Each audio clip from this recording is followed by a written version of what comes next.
You don't worry, I'll teach again.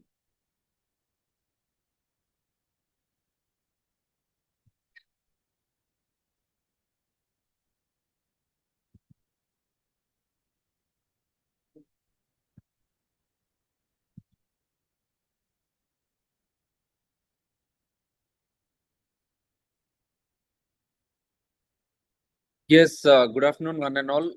So I'll share you the PPT video. Please pay attention and take the screenshot.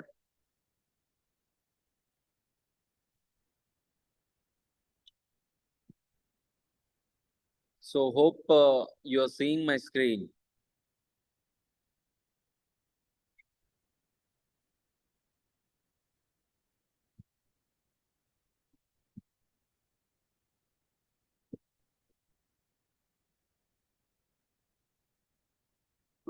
Yes, yes, you could go and come.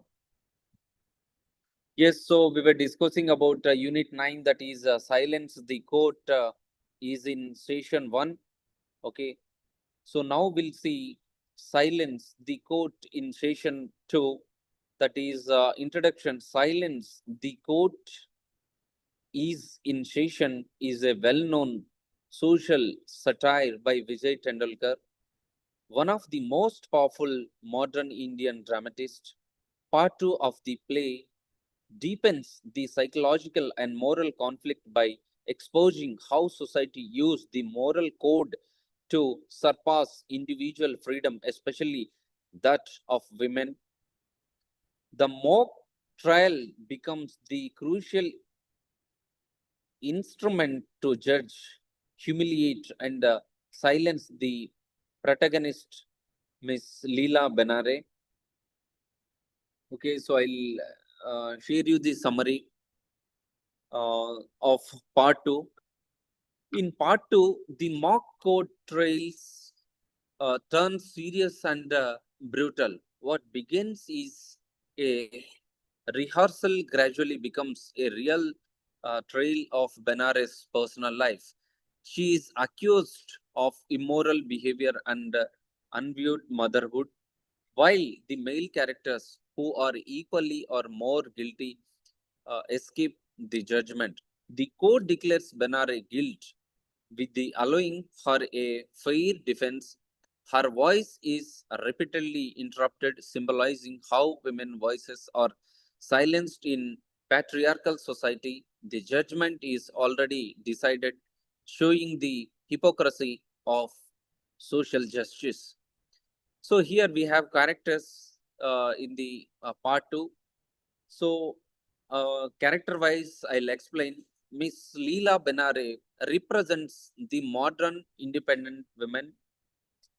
Okay, courageous and emotional and honest, victim of social hypocrisy and male dominance. Her final speech reveals deep pain, betrayal, and loneliness. Symbol of woman cursed by moral policing. Male characters Sukme, Kashikar, and Karnik pretend to be moral guardians, enjoy humiliating Benare, represents the patriarchal authority and false morality, escape accountability while judging a woman. Then here, theme in part 2, hypocrisy of the society. The court pretends to uphold morality but actually protect the male privileges. Society punished women harshly while excusing men for the same action. Patriarchy and gender bias. Benare is condemned not for a crime but for challenging social norms. Her independence threatens male ego and social order. Justice versus monarchy. The trial mocks the idea of justice. The legal system become a tool of oppression, not fairness. Silence and suppression. The repeated command silence symbolize how women are denied a voice in society, especially when they speak truth. Symbolism, courtroom, society's judgmental nature, mock trial, real social operation, silence, forced submission of women, unborn child, hope cursed by a social cruelty. Here, silence is it means if a female, if she is not ready to do anything, the male, the patriarchal society forced to submit, to agree for everything. Okay. Title of the significance. The title silence the court is in session gains deeper meaning in part 2. It reflects not only courtroom discipline but also social control, where individuals, especially women, are silenced under the guise of morality and law. Relevance today. The play remains highly relevant in the modern India. Moral policing, character assassination of women, gender inequality, victim blaming. Benares suffering mirrors the reality of many women even today. In conclusion, just I'll read out the summary. Part 2 of Silence, the court is in the session powerfully exposes the cruel faces of the social justice and patriarchal hypocrisy. Vijay Tendulkar uses satire, irony, and psychological depth to question societal norms and the play in a strong critique of gender injustice and a timeless reminder to that true justice began with empathy and equality. What societal issues does Tendulkar explore in the play? Vijay Tendulkar explored several deep-rooted social evils and hypocrisies through the mock trial in the play. Patriarchy and gender discrimination. The play exposes how society judges women more harshly than men. Miss Benare is condemned for her personal life, while the men responsible face no responsible face no punishment. This reflects male dominance and a gender bias. Social hypocrisy, the so-called moral guardians hide their own flaws while attacking Banare. Tendulkar shows that society often pretend to be moral, but patriarchy's cruelty and injustice. Moral policing, the mock court becomes the platform for character assassination. Individual freedom, especially women freedom, is cursed in the name of morality. Misuse of authority and law. The legal system is mocked. Justice is shown not as truth seeking but as power driven and prejudiced. Silence of women. Benares' voice is constantly interrupted. The repeated condemned silence symbolizes how women are denied the right to speak and define themselves. Tendulkar uses the plays to criticize the judgmental, patriarchal, and unjust society. Sketch. So here the characters of Leela Benare. Miss Leela Benare is the central character and the emotional core of the play. Independent and modern woman. Benare is educated, financially independent, and confident. She believes in freedom, love, and personal justice and personal choices. Sensitive and emotional. Binare had cheerful nature, lies deep emotional pain. She has been betrayed by man and society. Victim of social cruelty, she put on the trial for an unweaved pregnancy while the men involved remain silent and safe. This shows doubtful standards. Courageous and honest, in her final speech, Benare broadly speaks and boldly speaks the truth. She accepts her reality but questions society's right to judge her. Symbolic figure, Benare uh, represents every woman cursed by the patriarchal society, moral policing, and social hypocrisy. Miss Benare is not a criminal but a victim and unjust social system. So here Literal meaning of it refers to courtroom discipline where silence is required during the legal proceedings. Symbolic meaning: silence represent how social forces individual, especially women, to surpass their voices. Social judgment: the court symbolizes society which constantly judge the personal lives with fairness or compassion. Suppression of truth: Benare is ordered to remain silent whenever she tries to defend herself. Her truth is deliberately silenced. So here you have Unit 11, Introduction to the Kavya tradition in India.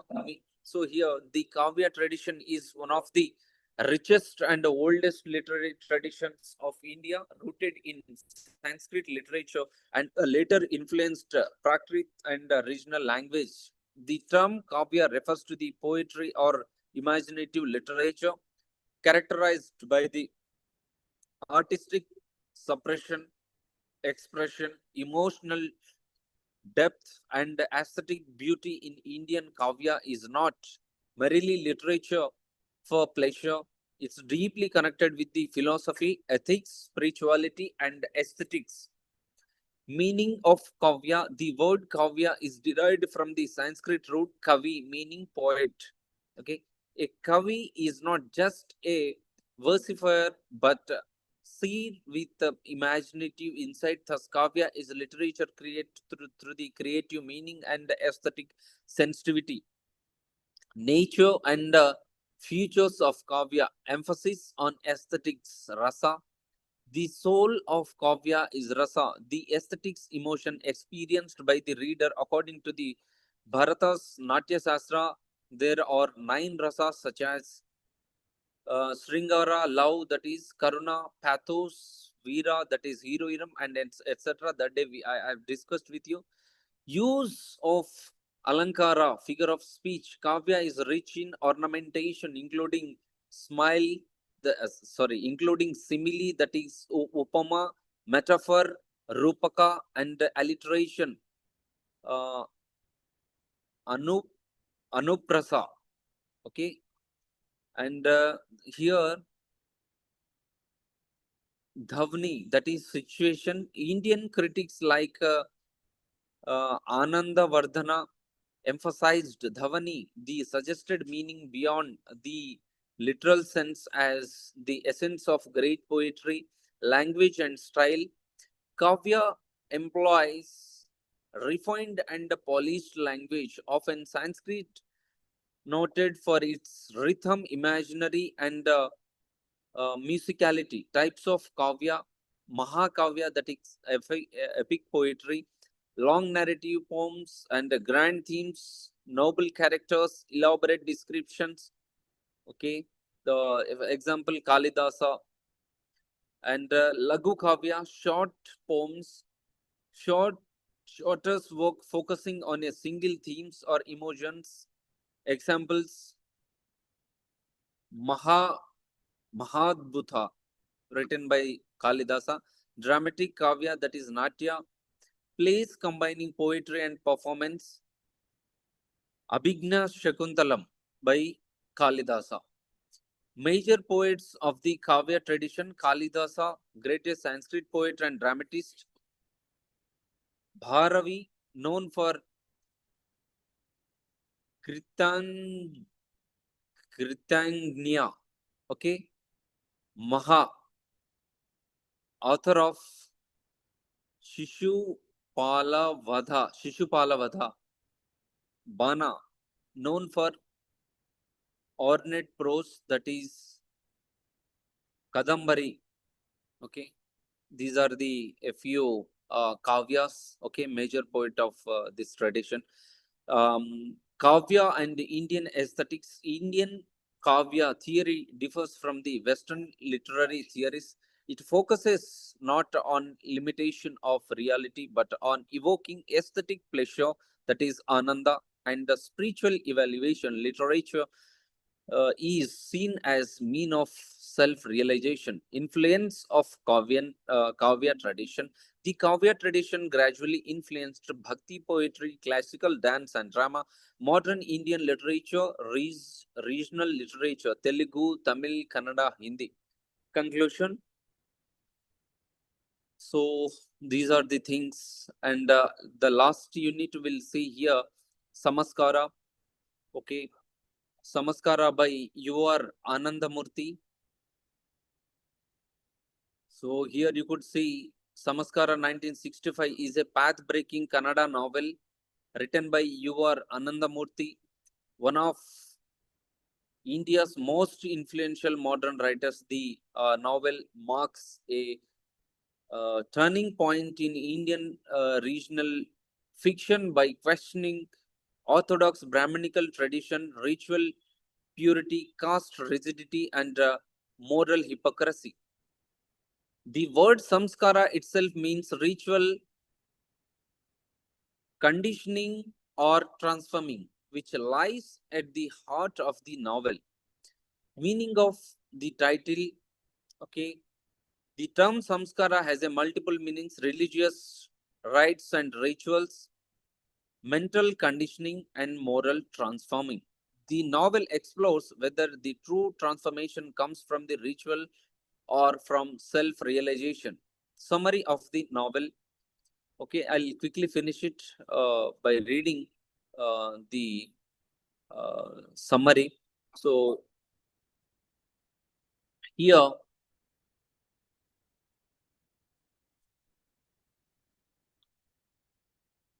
the story is set in Brahmin Agrahara settlement. The crisis begins with the death of Naranappa, a rebellious Brahmin who openly violates religious norms by eating meat, drinking alcohol, living with a lower caste woman, Chandri. The Orthodox Brahmins refuses to perform his late rites, fearing ritual population. This creates moral confusion in the community. The central character of Praneshacharya, a highly respected scholar, is torn between religious duty and human compassion. After an unexpected sexual encounter with Chandri, his rigid moral certainty collapse, leading to inner conflict and self questioning. So, here we have a few characters in the novel. Praneshacharya, a learned Orthodox Brahmin, well known as the creased jewel of Vedic learning, believes in strict ritual purity, experiences moral and spiritual crisis, represents intellectual rigidity breaking under human desire, undergoes psychological transformation. Then the second character is Narnappa, rebel, rebel against Brahmin orthodoxy, challenges caste rules and ritual. Though immoral by social standards, he exposes hypocrisy of society, acts as a catalyst for change. Chandri, a lower caste woman and Narnappa's partner, compassionate and human, performs Narnappa's funeral rites herself, represents true humanity beyond caste and ritual. Themes of novel: traditions versus modernity. The novel exposes the clash between blind tradition and modern questioning, hypocrisy and orthodoxy. The Brahmins are more concerned about the ritual purity and human values. Caste system: Samskara strongly criticize caste discrimination and social exclusions. Sexuality and repression. The novel represents suppressed desire as a force that shatters artificial morality, moral ambiguity. There is no clear right or wrong. The novel forces readers to question fixed moral codes.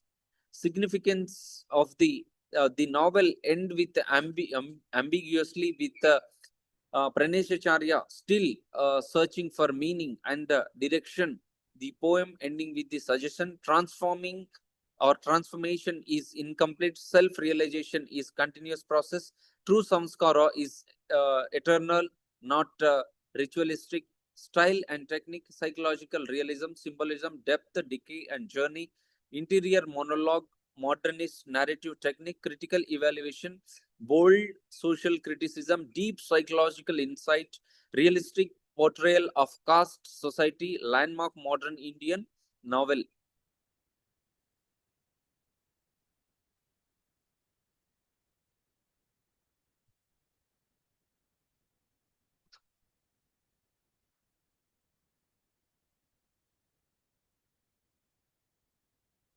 So here, metaphors of rebirth and transformation in Samskara, the novel represented use rebirth imaginary, sexual union as rebirth. Chandri functions as a life force. Acharya feels newly born after the encounter, desire, awakeness, consciousness, journey as symbolic death and rebirth, leaving the Agrahara, death of old identity, wandering liminal phase, no final rebirth, modesty, uncertainty. So here, Narapa's death, okay, Narapa's physical death initiates the Acharya spiritual death.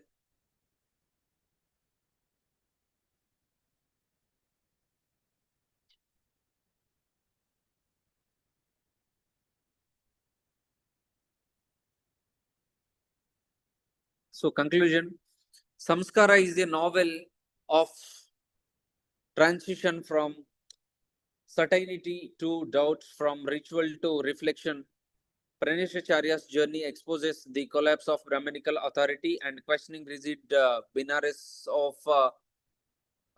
purity, aestheticism, and morality. The novel insists that true samskara is inner transformation, not ritual performs. So, thank you so much. Have a great day.